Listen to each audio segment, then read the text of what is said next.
Alright, back again.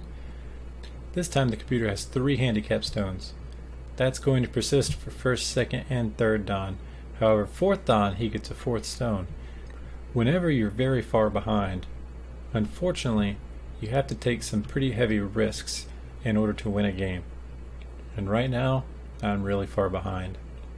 With a 3 handicap on a board this size, I always go straight for a touch attack because I want to start a fight. I want there to be a fight. I don't want there to be positioning anything. I want a fight right off the bat. Actually, in the old days, before Comey was instituted, on the 19 by 19 boards, white was automatically behind because they're going second. And again, there was no Comey. So if you look at very old games, the strategy in them is a lot different if you're white compared to when you're black, because you have to start fights, you have to be aggressive just so that you can have a chance of winning. One of my favorite proverbs in Go is that sometimes you win by 1 point and sometimes you win by 1 liberty. That's a good way to explain to people why you can't really tell how close a game was based on the score, because it could have been an extremely close fight down to the last liberty, but because you ended up killing a big group you might win by a huge margin. Doesn't mean the game wasn't close. Well, when I'm this far behind, I have to go for winning by 1 liberty. So while I was attacking this cornerstone, you see black wisely closed off an entire corner. That's bad news for me, because there's no way I can win if he gets all this territory. So I'm going to have to hope that this is enough to keep this corner dead and try to live in here. I really don't see a way I could live on the second line here or here. This is possible, but again, it's going to be very difficult, and I'm just going to go straight for a fight.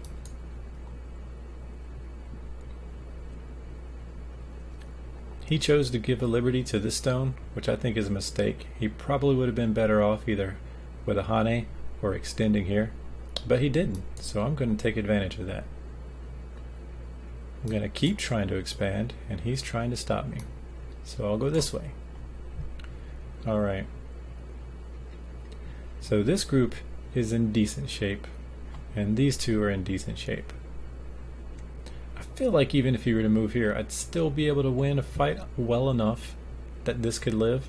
However, if he were to play a stone right here, I'd be in really bad shape. So I'm going to go ahead and take care of that so I can focus on the rest of the board for the rest of the game. There we go.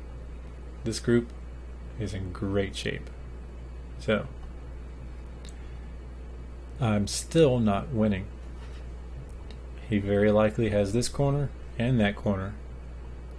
He'll get some points in the center, but this is pretty much all I have.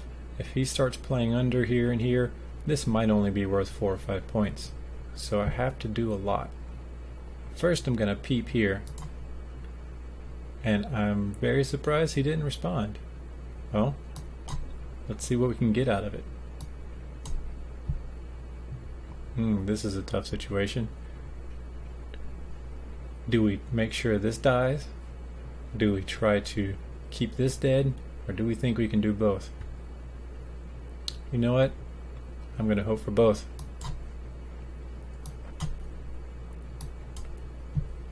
Well, doesn't look like we're going to get both. But I do think we'll get something interesting. This is a snapback. If he takes, he only has 1 liberty, and I'll get him right in return.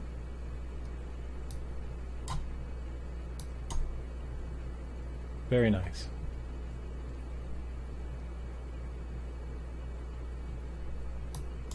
Well, there's not a whole lot left to this match. I do think we've won, so let's go ahead and finish it off with a few basic in-game moves. And that's that. Let's see what the computer thought of it. White wins by 4. Alright. Well, 4's not going to skip 2 dawn, that's for sure. So, I'm going to stop for tonight, but I should be back in a day or two, and we'll get the 2 dawn video out of the way.